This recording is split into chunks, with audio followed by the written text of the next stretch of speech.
Welcome to Daisy Service. Shalom teman-teman. Jadi sebelum kita mulai ibadah online hari ini akan ada beberapa pengumuman yang aku sampaikan. Yang pertama, buat teman-teman yang mungkin belum join Cool, boleh menghubungi nomor yang tertera di layar kalian.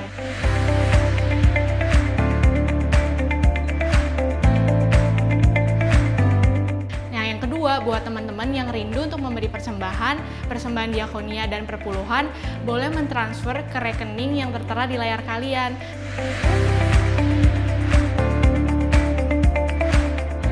Udah gak sabar kan teman-teman buat ikut ibadah online hari ini? So see you at the service and God bless you. Hai, shalom teman-teman. Ketemu lagi kita di ibadah hari Minggu seperti biasa. Aku percaya apapun yang lagi terjadi di hidup kita hari-hari ini, aku percaya Tuhan sudah persiapkan yang terbaik buat kita semua untuk tujuannya. Amin. Ayo teman-teman, aku ajak untuk kita satu dalam doa. Mari kita siapin hati kita teman-teman. Tuhan, terima kasih Tuhan Yesus. Terima kasih Tuhan, terima kasih buat semuanya Tuhan. Terima kasih Tuhan buat perlindungan-Mu Tuhan, buat apapun yang udah Tuhan kasih buat hidup kita Tuhan, buat keluarga kita Tuhan, buat studi kita Tuhan. Semuanya Tuhan, kami mau mengucap syukur Tuhan. Pagi hari ini Tuhan, kami mau angkat hati kami, kami mau angkat suara kami Tuhan, untuk menyembah-Mu Tuhan, untuk menyenangkan hati-Mu ya Bapa. Mari kita naikkan satu pujian ini teman-teman.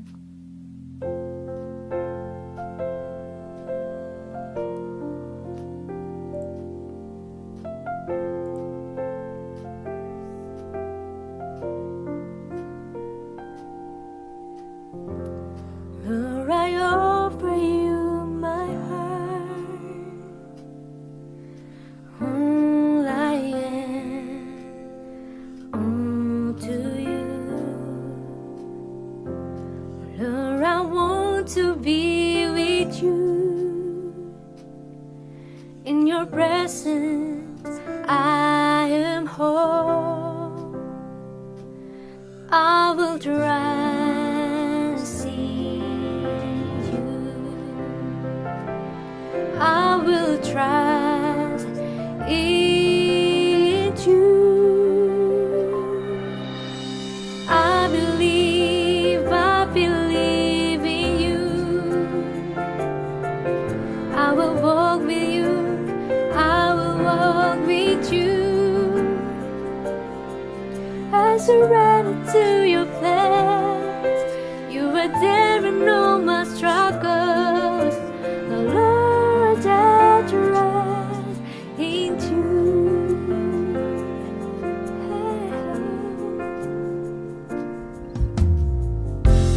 Lord, I offer you my heart, all I am, all to you. Lord, I want to be with you. In your presence, I am whole. I will trust in you. I will trust in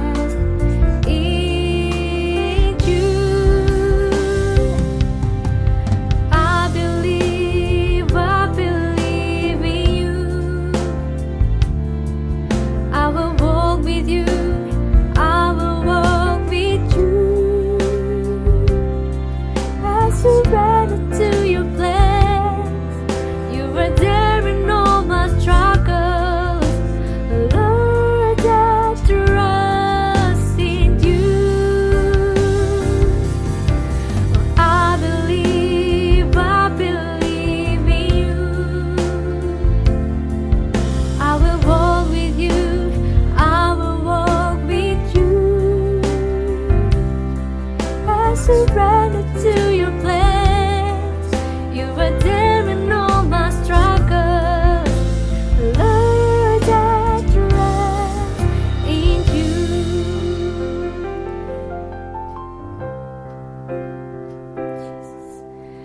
I believe in you.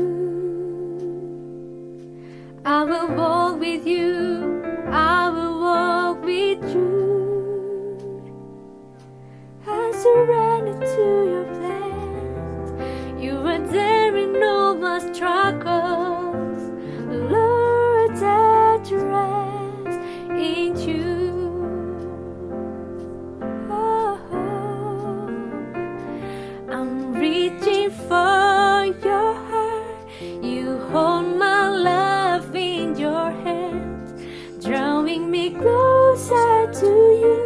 I feel your power in you.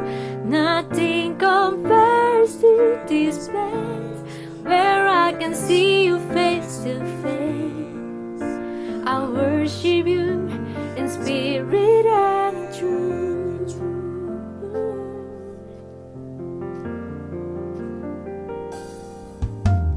Come, Holy Spirit, fall on me now.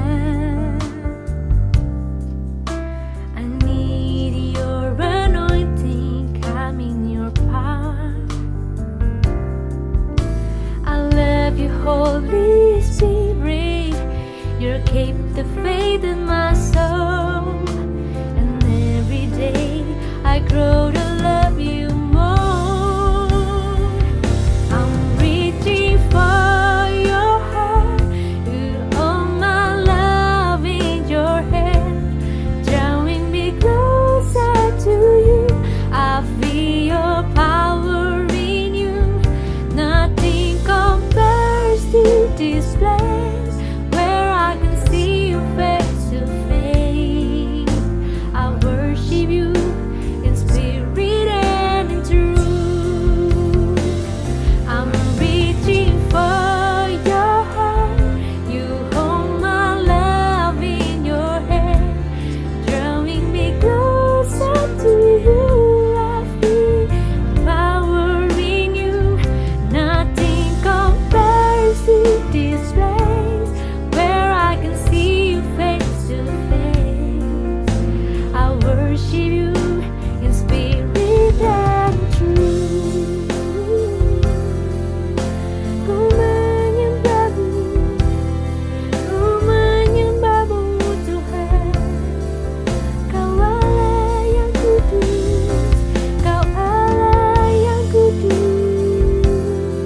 Kudus, kudus namamu, namamu kudus. Kami mau angkat hati kami. Haleluya, haleluya.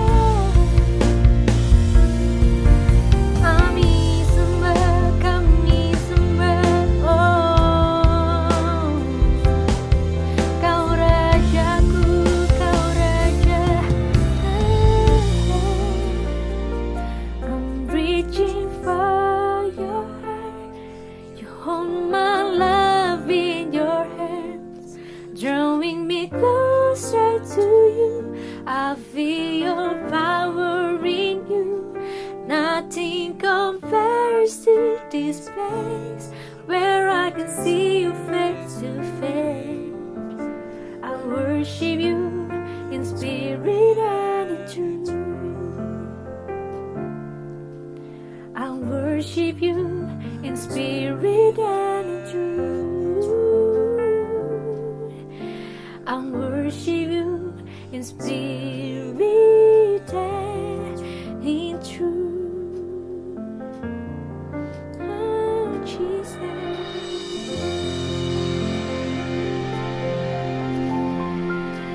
Tuhan, terima kasih Tuhan Yesus buat hari ini, Tuhan, buat hadirat-Mu yang boleh kami rasakan, Tuhan. Kau sebentar, Tuhan, kami siap untuk mendengarkan firman-Mu, Tuhan. Tutup bungkus, Tuhan, hamba-Mu yang menyampaikan firman-Mu, kami serahkan semua ke dalam tangan-Mu. Haleluya, amin.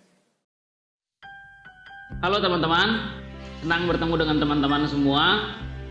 Dan seperti yang mungkin beberapa di antara teman-teman tahu, saya sempat terkena COVID-19. Dan saya sempat dirawat 18 hari di rumah sakit. Saya mengalami sesak nafas, lalu batuk-batuk yang luar biasa, badan sakit-sakit, lalu kehilangan nafsu makan, kehilangan rasa, kehilangan indera penciuman, dan mungkin gejala-gejala lain yang teman-teman sudah pernah baca di media sosial ataupun lewat broadcast WhatsApp.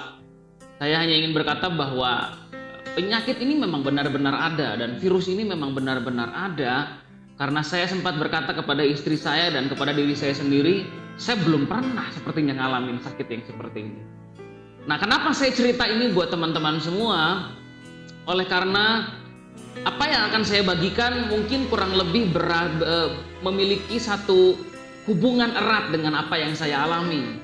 Karena ketika saya terkena COVID-19 di bulan Maret, itu kan kalau nggak salah masih awal-awal ya, masih awal-awal. Jadi orang masih heboh, lalu pokoknya dianggap aib, lalu kita dijauhi, kita dipandang seperti ya orang-orang yang di film-film zombie di mana kita membawa penyakit mematikan dan lain sebagainya. Lalu istri saya harus dikarantina juga, walaupun puji Tuhan mereka negatif, tapi mereka harus dikarantina di rumah, nggak bisa keluar rumah. Dan saya sendiri di rumah sakit 18 hari, terpisah dari istri, dari anak. Ya ada banyak hal yang membuat sempat kami mengalami stres, tertekan, dan merasa malu. Dan masa-masa itu adalah masa-masa di mana saya juga banyak bertanya, bersekutu dengan Tuhan, mencoba untuk bisa memahami apa yang sebenarnya sedang saya alami. Dan mungkin banyak hamba-hamba Tuhan, banyak pendeta-pendeta, banyak orang-orang, banyak rekan-rekan yang juga mengalami hal yang sama. Nah teman-teman, satu hal yang waktu itu saya dapatkan adalah bahwa Tuhan sedang mengajari saya. Tuhan sedang merendahkan saya untuk mengajari saya. Memang pengertian ini nggak terlalu mudah untuk kita terima. Namun saat kita membaca firman Tuhan, nanti kita akan sama-sama memahami mengenai apa yang sebenarnya Tuhan sedang kerjakan di dalam diri setiap orang pada masa-masa seperti ini. Karena itu teman-teman, saya ingin mengajak teman-teman semua untuk kita membuka Matius pasalnya yang keempat. Dari ayatnya yang pertama saya akan bacakan untuk teman-teman dan saya akan berikan penjelasan sedikit demi sedikit di momen-momen tertentu ketika saya membaca firman Tuhan. Matius 4 ayat 1 berkata, maka Yesus dibawa oleh roh ke padang gurun untuk dicobai iblis. Dari ayat 1 kita belajar bahwa orang-orang yang jalannya ditetapkan oleh Tuhan, orang-orang di mana rencana Tuhan ada dalam hidupnya, orang-orang yang telah menyerahkan kehidupannya kepada Tuhan Yesus, mereka adalah orang-orang yang perjalanan hidupnya itu dibawa oleh roh. Ada satu lagu yang berkata, Tuhan menetapkan langkah-langkah orang yang hidupnya berkenan kepadanya. Terus, apabila ia jatuh tak sampai tergeletak, sebab Tuhan menopang tangannya. Jadi ketika Tuhan menetapkan langkah-langkah orang itu bisa jatuh. Karena tadi ayatnya berkata Tuhan menetapkan langkah orang yang hidupnya berkenan kepadanya apabila ia jatuh.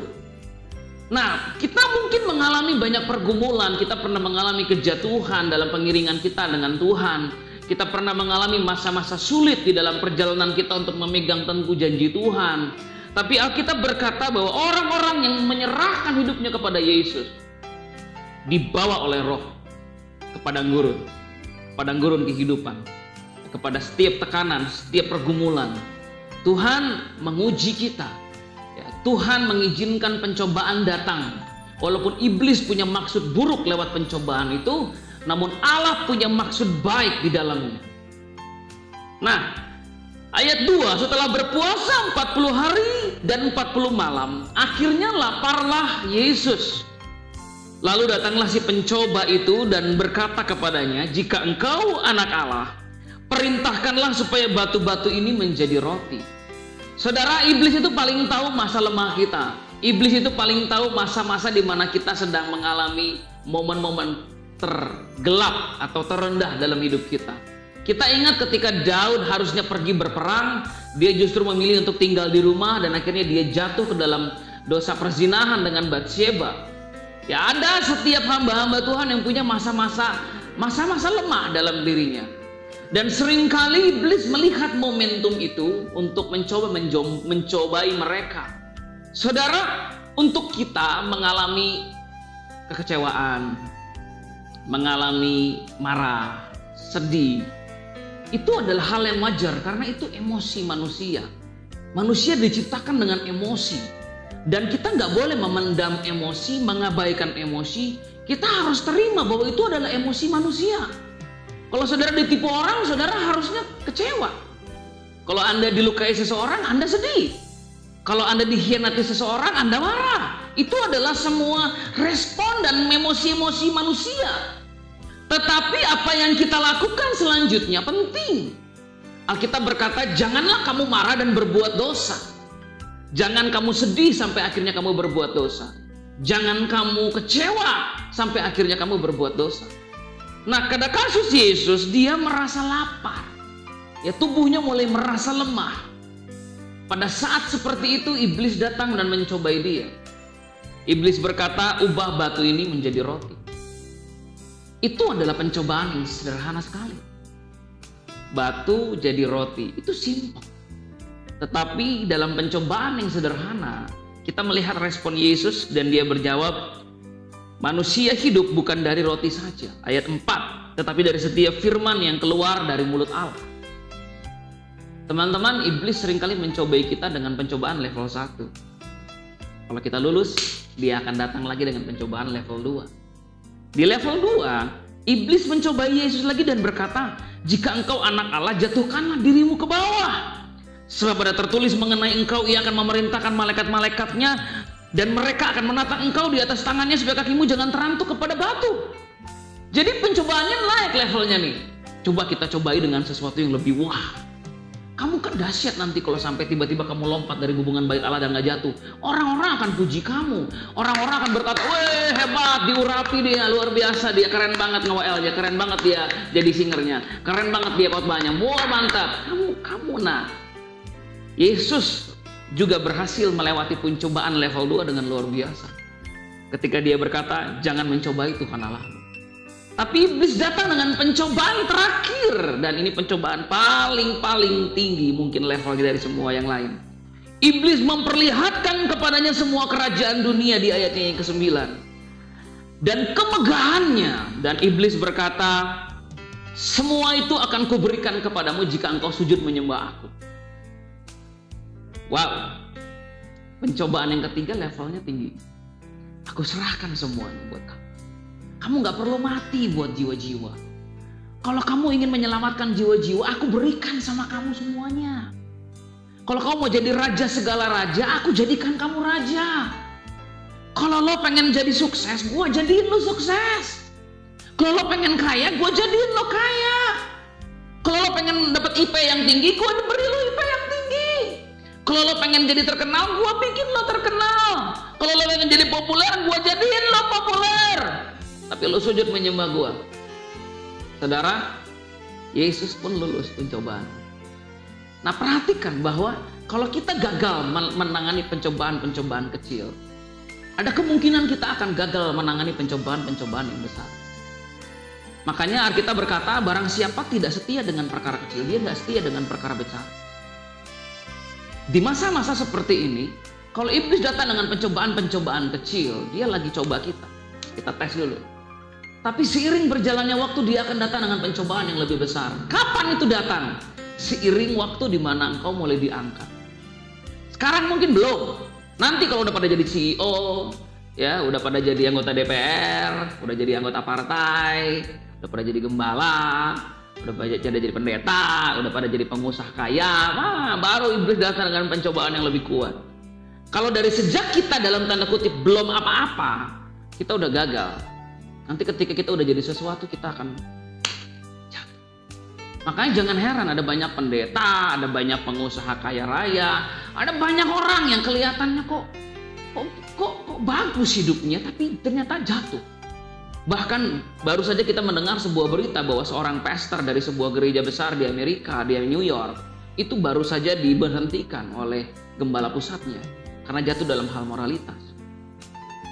Jadi kok bisa? Karena kalau kita sejak awal sudah gagal menangani pencobaan-pencobaan kecil, kita akan gagal menangani pencobaan-pencobaan besar nanti.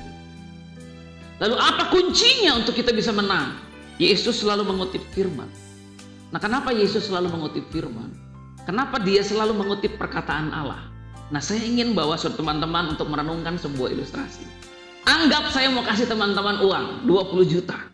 Ya, saya mau kasih Paulus 20 juta, saya mau kasih Chris 20 juta, saya mau kasih Iren 20 juta. Ya. Nah, waktu saya mau kasih teman-teman 20 juta, Saya mau tanya sama teman-teman. Teman-teman pilih saya kasih dengan cara apa? Pertama, saya kasih dengan cara ditransfer. Jadi saya tinggal pakai handphone saya. Lalu saya transfer deh, nomor rekeningnya berapa? Atau pilih saya kasih cash. Kita ketemuan deh di Starbucks di Jeko or anything, tempat-tempat seperti itu, nongkrong. Lalu saya bawa satu gepok uang di amplop coklat. Nih 20 juta. Atau terakhir, teman-teman mau saya tulis cek. Dan nanti tolong ke bank yang saya tuju dan cairkan uang. Coba, kira-kira pilih gimana? Saya merasa ada banyak orang akan pilih transfer. Kenapa? Karena itu lebih mudah. Ya langsung transfer, bisa langsung teman-teman transfer ke pembayaran yang sekarang sering digunakan, atau teman-teman bisa langsung juga simpan sebagai tabungan, gak ribet. Daripada harus terima cash lalu nanti teman-teman store tunai lagi, ribet. Apalagi kalau cek, teman-teman harus ke banknya, teman-teman harus mengurus semuanya, ribet Pak. Lebih baik kirim transfer aja deh. Nah, tanpa kita sadari, itu seringkali cara kita ketika kita ingin Tuhan menjawab doa. Ketika kita ingin Tuhan membuat kita berhasil. Ketika kita ingin Tuhan menggenapi janjinya, kita tuh selalu pengen cari cara termudah. Jadi kita pengen Tuhan langsung jawab aja deh. Tetapi bagaimana jika Tuhan memilih memberi kita sebuah cek? Di mana di cek itu tertulis firman-Nya. Allahku akan memenuhi segala keperluanmu menurut kekayaannya dalam Kristus Yesus. Janganlah kamu khawatir akan apapun juga, tetapi nyatakanlah kepada Allah keinginanmu dalam doa dan permohonan dengan ucapan syukur. Atau ada satu cek yang tertulis, Allah sanggup melakukan jauh lebih besar dari apa yang kamu doakan dan pikirkan, seperti yang nyata dalam kuasanya yang bekerja di dalam engkau. Nah, ketika Allah memilih untuk memberi kita cek, respon kita gimana? Ribet, saya harus perkatakan janji Tuhan, saya harus imani janji Tuhan, saya harus renungkan janji Tuhan, saya harus pegang janji Tuhan, saya harus percayai janji Tuhan. Lewat masa sulit saya harus percaya janji Tuhan, lewat masa sukar saya harus percaya janji Tuhan, lewat masa tergelap saya harus tetap memperkatakan janji Tuhan. Ribet banget sih, udah aja lah, gampang-gampang aja, Tuhan langsung jawab doa saya. Kita pasti begitu, kita pengennya yang gampang. Tapi Tuhan memilih mengajari kita untuk memberikan kepada kita satu firman yang tertulis. Perkataannya sendiri dia berikan buat kita.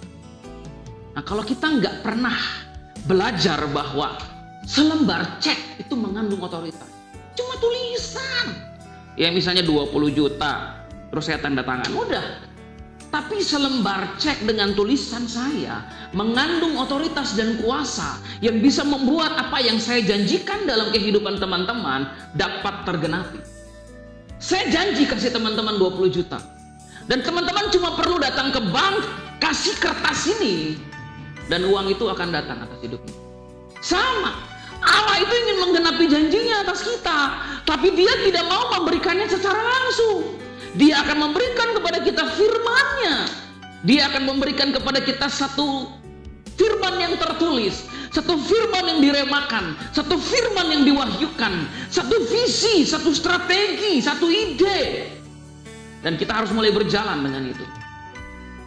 Dan kita akan melihat bahwa setiap perkataan Tuhan, firman Tuhan, itu mengandung otoritas dan kuasa yang dahsyat. Hari ini kalau kita berpikir Tuhan mau jawab doa kita begitu saja, Tuhan mau jadikan kita berhasil begitu saja, Tuhan mau memberkati kita, menggenapi janjinya kepada kita begitu saja, bisa saja. Tapi kita nggak akan jadi dewasa. Kita tidak akan pernah menyadari bahwa di dalam firman-Nya ada kuasa, bahwa di dalam firman-Nya ada otoritas. Karena kita nggak pernah dipercayakan firman oleh Allah. Jadi orang-orang yang dipercayakan firman dalam hidupnya, Yesus pernah berkata begini, "Ya Bapa, aku bersyukur kepadamu, karena firman itu engkau percayakan kepada orang-orang yang sederhana. Ya Bapa, itulah yang berkenan kepadamu." Wow, dahsyat. Yesus berkata bahwa orang-orang yang dipercayakan firman adalah orang-orang yang berbahagia.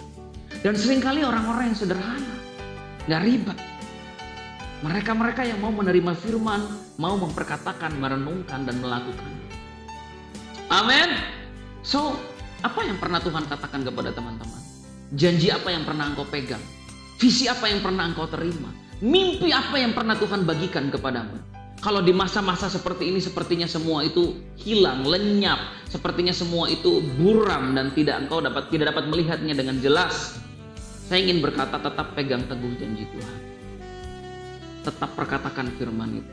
Tetap renungkan firman itu. Kenapa? Karena Tuhan sedang mengajari kita untuk menyadari ada kuasa dan otoritas di dalam firman Tuhan. Amin.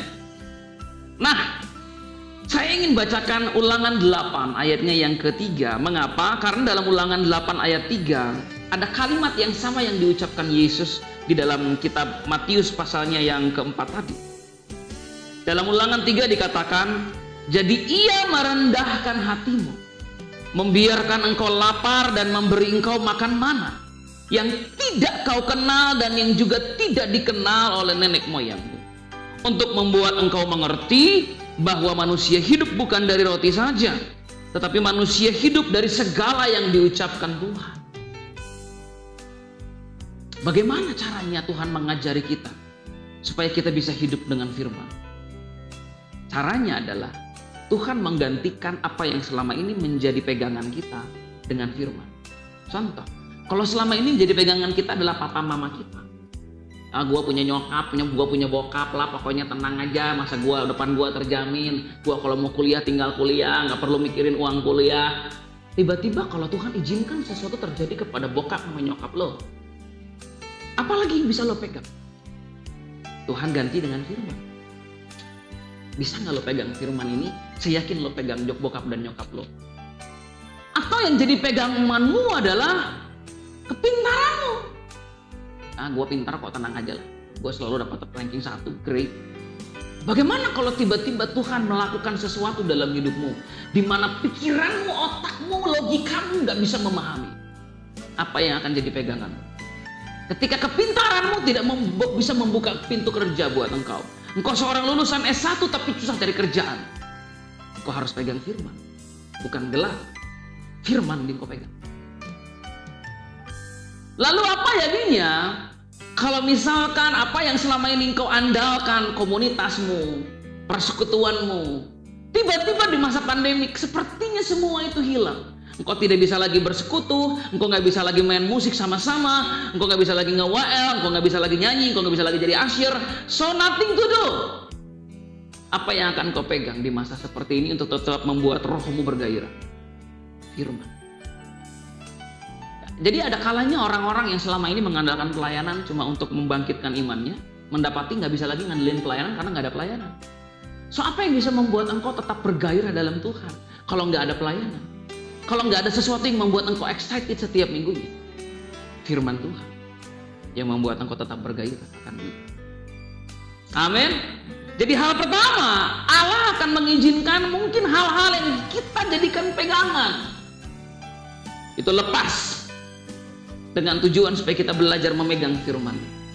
Sehingga benar perkataan Yesus bahwa manusia hidup bukan dari roti saja, tapi dari setiap firman yang keluar dari mulut Allah. Yang kedua, dalam bahasa Inggris saya akan bacakan buat teman-teman terjemahannya dari Ulangan 8 ayat 3. Jadi ia merendahkan hatimu, dalam bahasa Inggrisnya, and he made low your pride. Dia membuat kebanggaanmu rendah.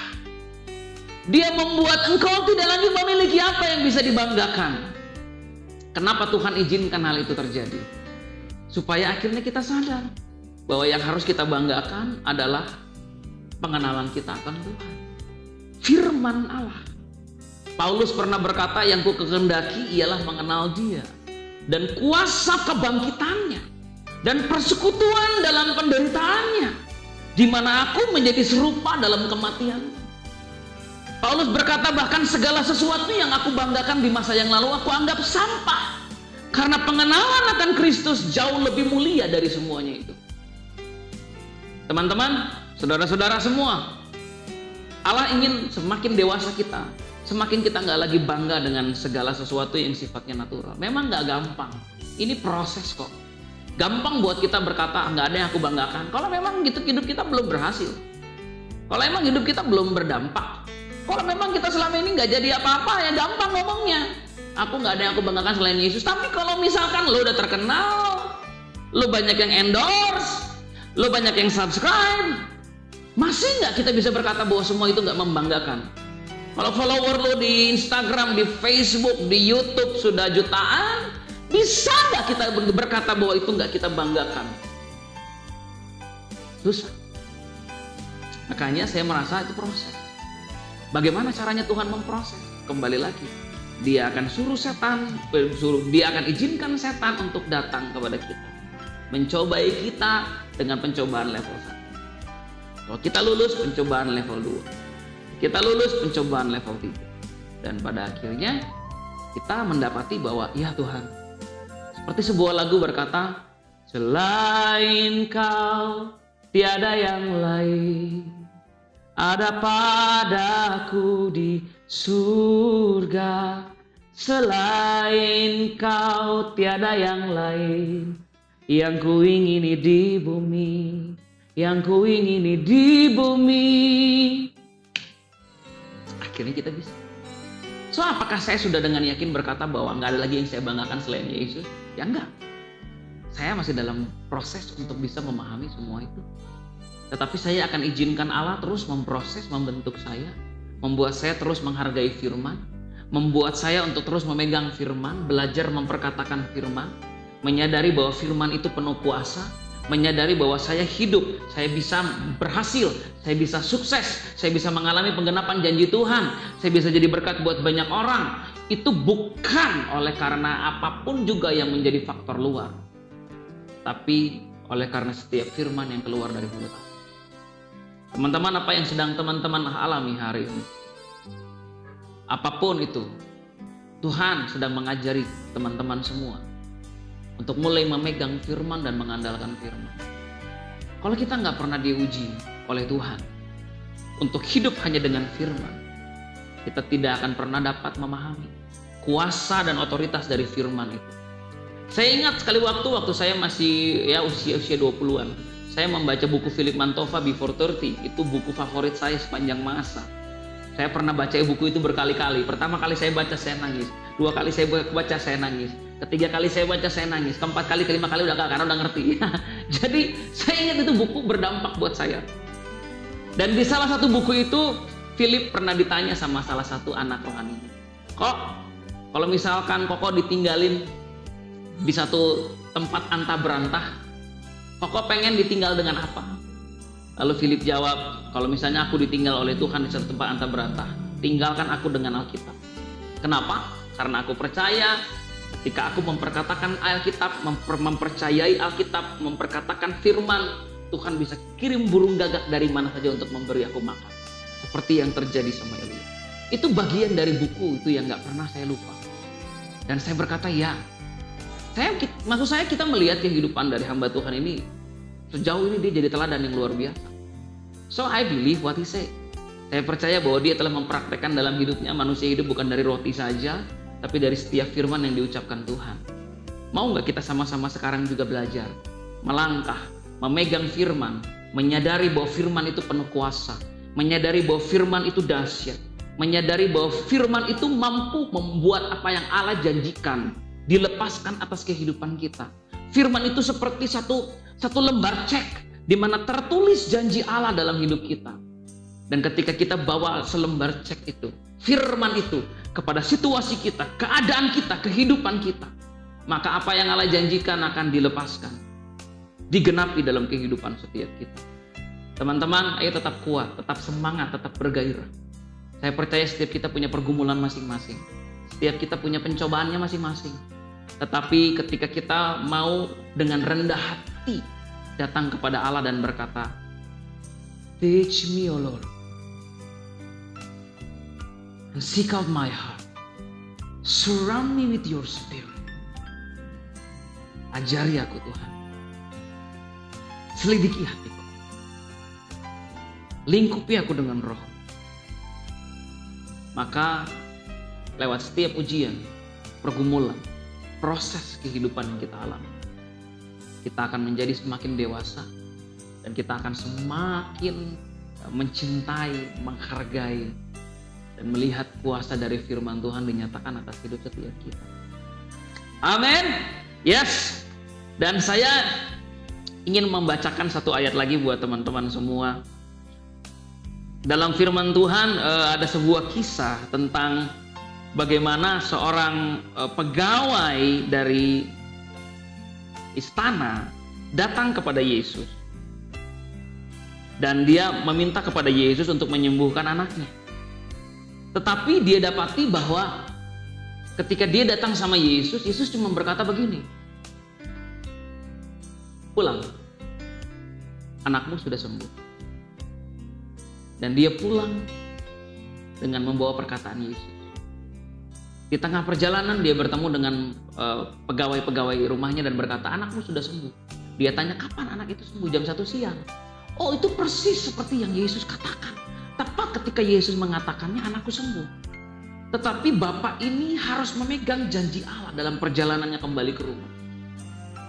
Dia harus tetap memperkatakan janji Tuhan. Sekalipun setan mungkin berkata, anak lu mati, masa lu cuma pegang janji Tuhan. Lebih baik lu segera cari tabib deh. Segera cari dokter. Minimal lu pulang ke rumah sambil bawa tabib. Kalau janji Tuhan gak digenapi, lu masih bisa nolong anak lu pakai tabib.